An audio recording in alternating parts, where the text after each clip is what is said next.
Hola, ¿qué tal? Mi nombre es Anagnu y bienvenido a nuestro canal Ciencia, Fe, Mito y Verdad. En este tercer video vamos a ver dos cosas muy importantes. La primera es cómo llegó la Biblia hasta nuestros días y la segunda, en qué idiomas fueron escritos, pues hay muchos mitos acerca de estas dos cuestiones. Pues bien, gracias y bienvenidos. Comenzamos.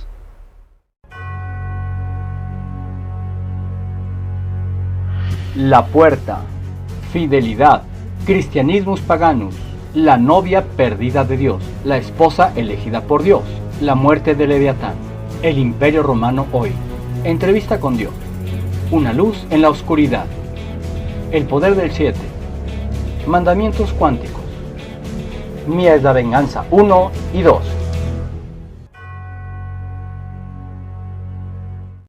Pues bien, vamos a empezar por precisar algunas cuestiones. La primera es, recordemos que la Biblia nunca se debe de haber llamado así, sino Torah, y Torah significa en hebreo enseñanza. Ahora bien, nosotros en Occidente, o el cristianismo, ha dividido a la Biblia en dos grandes porciones, el Antiguo Testamento y el Nuevo Testamento. ¿Pero qué crees? Que no son ni antiguos, ni nuevos, ni testamentos, o por lo menos desde la versión hebraica. Y recordemos que los que de alguna manera tienen la autoridad para nombrar algo fueron los hebreos y los hebreos antiguos. ¿Eso qué quiere decir? Que realmente lo que nosotros conocemos como testamentos son pactos. Y luego no es un pacto nuevo y un pacto antiguo, sino un pacto y una renovación de un solo pacto, pero no tenemos nosotros por qué llamarle antiguo y nuevo. Eso lo vamos a ver un poquito más adelante y créeme que tiene sus implicaciones muy serias. Esa es la razón por la que vamos a llamarle a las cosas, como dijimos desde hace algunos videos, las cosas como son, y vamos a llamarle al pan pan y al vino vino. Bien, entonces la Torah la vamos a dividir en lo que nosotros conocemos como Antiguo Testamento, que ya dijimos que es un pacto. Lo vamos a dividir en la palabra Tanaj. El Tanaj en hebreo son las letras principales de tres palabras. La primera es la Torah, que como ya dijimos es enseñanza. La segunda es la palabra Nebim, que significa profetas. Y la siguiente palabra es Ketubim, escritos. De ahí sale la palabra Tanaj. ¿Ok? Entonces vamos a repetirlo. Viene de tres palabras, que es Torah, Nabim y Ketubim, y se divide en la enseñanza, que realmente todo es enseñanza, pero bueno, así viene, enseñanza, lo que viene siendo los profetas y lo que viene siendo los escritos. Así es como el pueblo hebreo divide lo que nosotros conocemos como Antiguo Testamento, que realmente se llama Antiguo Pacto, o Pacto Original para ser más exactos. Pero desgraciadamente, esos errores de traducción han hecho de la misma Torah montones de dogmas. Y ahora, hay que recordar algo que es bien importante. La manipulación se logra de varias maneras, pero las dos principales, o los dos principales elementos de la manipulación es por un lado la ignorancia y por otro lado los dogmas. Pues eso es precisamente lo que las religiones, principalmente judio-cristianas, han hecho. Han hecho debido a mucha ignorancia, montones de dogmas, dando como resultado la manipulación en montones de casos. Y es justo aquí donde conviene hacer una pregunta. ¿Realmente es muy importante estudiar o conocer lo que dice la Torah en su idioma original? Sí, sí lo es, porque vamos a hacer un ejemplo. ¿Qué necesitas para encontrar un tesoro? Un mapa, ¿cierto? Entre otras cosas. Pues, ¿qué crees? La Torah sería el mapa que te va a permitir ver la dirección y la forma como vas a caminar para encontrar ese tesoro. Y el tesoro sería, por así decirlo, tu felicidad. Así de importante sería seguir las instrucciones de la Torah. ¿Por qué? Porque sencillamente es un libro muy antiguo, independientemente de cualquier otra cosa, que nos permite relacionarnos con nuestra propia espiritualidad, independientemente de la religión que practiques. Pero, ¿qué dice la versión que nos dice que la Biblia finalmente es un libro hecho por hombres? ¿O escrita por hombres? Sí, sí se fue escrita de puño y letra por hombres. Pero ¿en dónde se inspiraron? ¿De dónde sacaron tantas cosas que vamos a ver un poquito más adelante? Que en aquel entonces sencillamente mm, no eran muy fáciles de imaginar. Inclusive a nivel científico hay montones de cosas que dicen las escrituras torácicas que se acaba de descubrir hace relativamente muy poco tiempo, como por ejemplo la física cuántica. A ver, entonces, ¿qué tenemos? ¿La Torah fue escrita por hombres o fue inspirada por algún ser superior? Aquí cabe hacer una aclaración.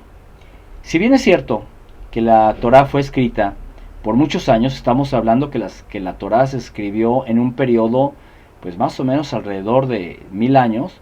Aquí cabe hacer una aclaración. ¿Cómo es posible que un libro fue escrita por algunas personas que no se conocían unos entre otros, que sí pertenecían a la cultura hebrea, pero aplican las mismas palabras, y es un poquito difícil de concebir desde esta perspectiva? Por ejemplo, si tú tienes un maestro y te deja hacer un trabajo, no sé, una investigación de cualquier tema, si los alumnos no hacen trampa, cada alumno mantendrá su propio punto de vista, mantendrá palabras diferentes, de tal manera que cada trabajo o cada investigación tenga su sello personal de cada alumno. Ahora imagínate, a través de los cientos de años que se hizo la Biblia, sería normal tener diferencias en palabras, diferencias en puntos de vista y otras cuestiones. Sin embargo, ¿cómo puede ser posible que la Torah en su idioma original parezca que fue hecha por una sola persona con palabras muy similares o iguales inclusive y con puntos de vista pues prácticamente idénticos? Entonces, la pregunta es, ¿cómo un libro que fue hecho por tantas personas pareciese que fue escrita por una sola? Y esa es la importancia del primer evidencia científica a favor de la postura de que la Biblia es un libro fuera de lo común. Había muchas dudas al respecto y dudas muy bien fundamentadas si la Torah realmente era cierto o era todo era ficción. Y sí, vaya, la Biblia mal traducida efectivamente da la sensación de ser un libro eminentemente fantástico sin ninguna enseñanza espiritual. Pero no, recordemos que la Torah está hecha en metáfora que tiene que ver con la fantasía, pero no con una fantasía necesariamente fuera de borda, sino con una fantasía que tiene un objetivo claro, que es el desarrollo humano. Ahora bien, fíjense, hasta 1947 había dudas muy serias a favor de la veracidad de la importancia de la Torah. Inclusive se hablaba de que había tantas versiones de la Biblia o de la Torah que era razonable si este libro pues se parecía los escritos que se tenían en museos, qué tan originales eran o qué tan parecidos eran con los escritos antiguos. Entonces, ¿qué pasó? En 1947 se hallaron en unas cuevas lo que hoy se conoce como los rollos del Mar Muerto. ¿Qué pasó con estos documentos? Que se los compararon con los escritos que se tenían y eran impresionantemente parecidos. ¿Qué se entiende entonces esto? Que los documentos que se tenían hasta antes de 1947, al momento de encontrarse con los rollos del Mar Muerto, los pudieron comparar y pudieron por lo menos constatar su originalidad en cuanto a que manejaban una misma versión de los hechos. Entonces es bien importante los rollos del Mar Muerto, inclusive hay otros que lo vamos a ver un poquito más adelante, que también son igual de importantes, pero por ahora nos vamos a quedar con que los rollos del Mar Muerto corroboran sobre todo una cosa: la autenticidad de los escritos que teníamos hasta antes de 1947. En cuanto a la diferencia o la discrepancia de que si el pacto nuevo, en hebreo se dice Brit Hadashah, se escribió en griego, en arameo o en hebreo, los últimos descubrimientos postulan definitivamente que no se escribió, por lo menos en la gran mayoría, en griego, sino que se escribió en hebreo y en arameo. Ahora, la diferencia fundamental entre el hebreo y el arameo es el orden de las palabras, pero las palabras son casi las mismas, salvo algunas pocas diferencias. Y que por ejemplo en hebreo se diría el caballo es rojo, en arameo se diría rojo es el caballo, pero se entiende perfectamente, utiliza los mismos signos, las mismas letras. Y bueno, ahora para poder fundamentar el hecho de que sí el Nuevo Testamento, el Nuevo Testamento, un nuevo pacto, se escribió en hebreo o en griego, nos encontramos con evidencias, porque es muy fácil poder decir o contraargumentar que el Brit Hadashah se escribió por primera vez en griego. Así nada más. Hay que fundamentar todo lo que se dice. Ahora, el por qué. Se corre la versión de que el Nuevo Testamento o Brit Hadashah se hizo por primera vez en griego. Tiene fines más políticos, más de agrupación, para poder legitimar al cristianismo como un nuevo movimiento religioso de la antigüedad. Pero, aunque lo vamos a ver un poquito más adelante, no se llamó el primer movimiento cristiano, sino judíos mesiánicos. Después lo vamos a profundizar. El hecho es que vamos a ver las evidencias a favor que hablan de que el pacto renovado se escribió por primera vez en hebreo.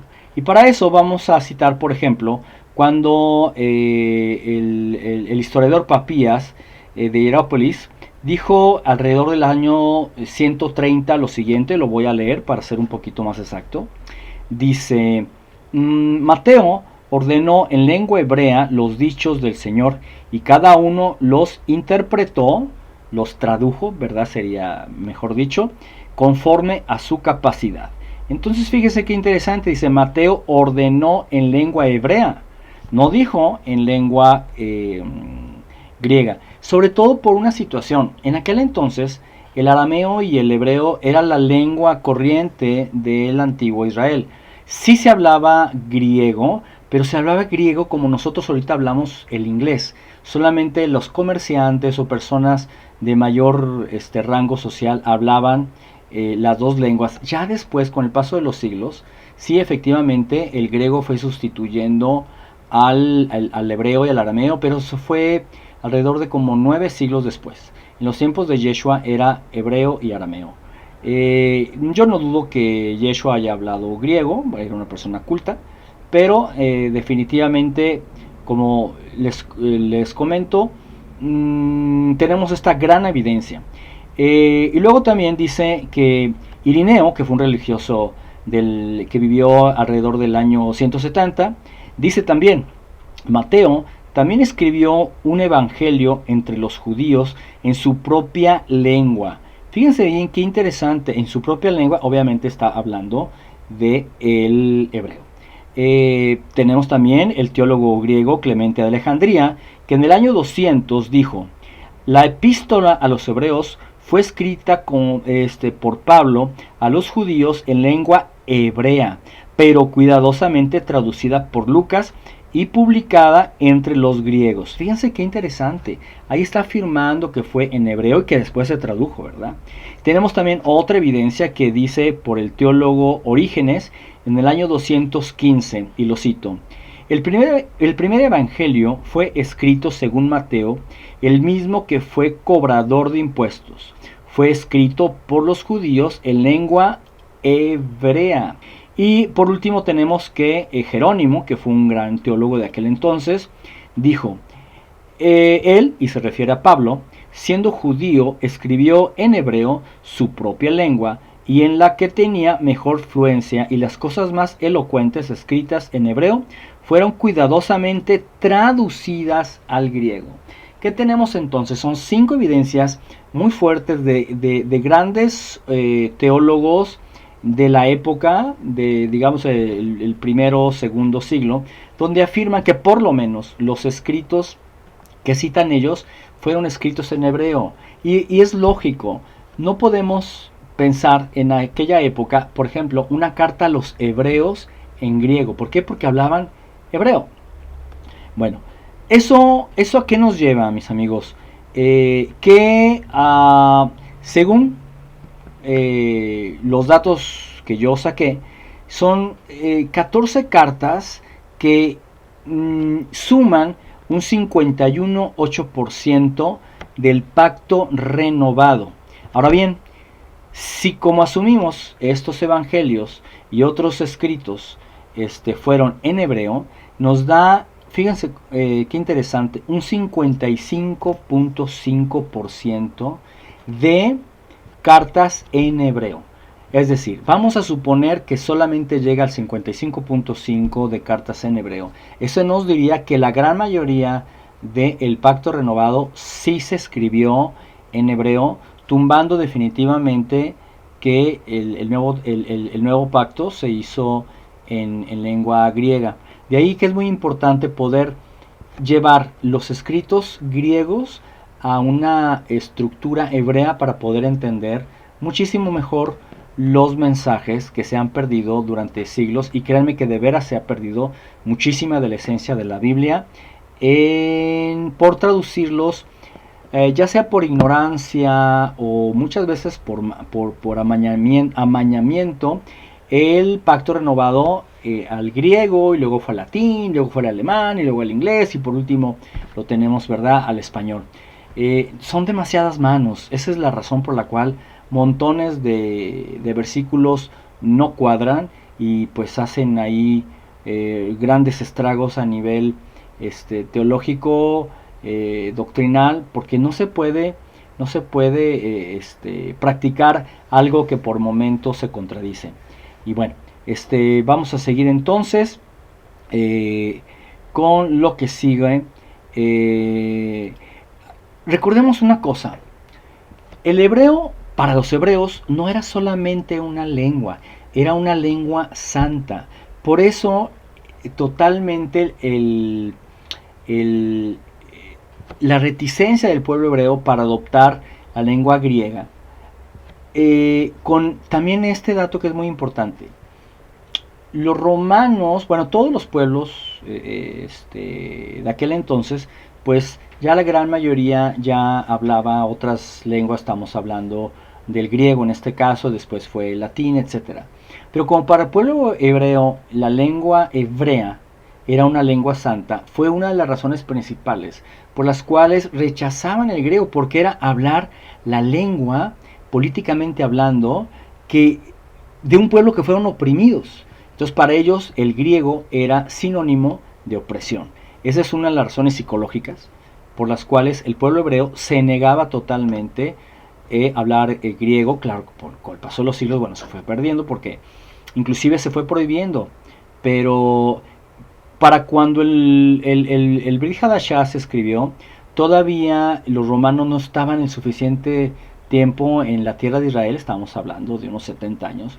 Entonces es absurdo creer que los judíos adoptaron el griego vaya, rápidamente o con gusto. Eso es totalmente fuera de todo contexto.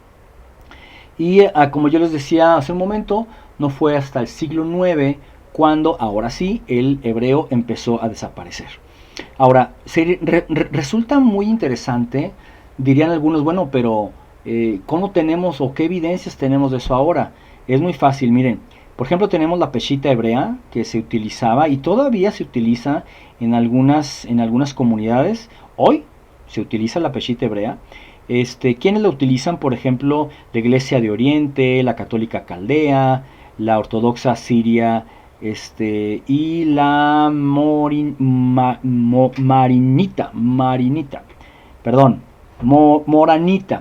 Me cuesta un poquito de trabajo decirlo. Ok. ¿Qué más tenemos? Vamos a ver. El por qué. Hoy casi no se sabe de todo lo que he venido narrando. Es por cuestión política, por cuestión grupal. Porque en la antigüedad lo que se trataba de autentificar era poderle dar al cristianismo primitivo la legitimidad que no tenía, y entonces por eso el religiosismo tradicional de aquel entonces hizo dos cosas que después profundizaremos, pero fue principalmente el asesinato de los líderes judíos mesiánicos de la época y la quema o la desaparición o la confiscación de los escritos hebraicos del Brit Hadashah. De esta manera se podían, digamos, naturalizar, por así decirlo de alguna manera, el nuevo movimiento cristiano, que como yo les digo, realmente el primer nombre que aparece en las escrituras no fue que los cristianos se les llamó cristianos en Antioquía, sino que se les llamaba los Haderim, es decir, los del camino, o otro nombre que se les llamaba serían los judíos mesiánicos, asunto que vamos a ver después. Ahorita nos vamos a quedar nada más con esta información. Espero que les haya sido útil, y en el próximo video vamos a ver las pruebas científicas a favor de las narraciones bíblicas y también todas las críticas que hay acerca de los escritos bíblicos, para poder discernir con mayor certeza si realmente este libro es un libro fuera de lo común, es un libro sagrado, es un libro, pues digamos santo, ¿no? Por así decirle de alguna manera, que también hay que clarificar después lo que significaba en la antigüedad la palabra santo, que nada tiene que ver con lo que hoy se entiende con la palabra santo en español. Gracias por tu atención y espero que nos visites en el próximo video. Gracias y hasta luego.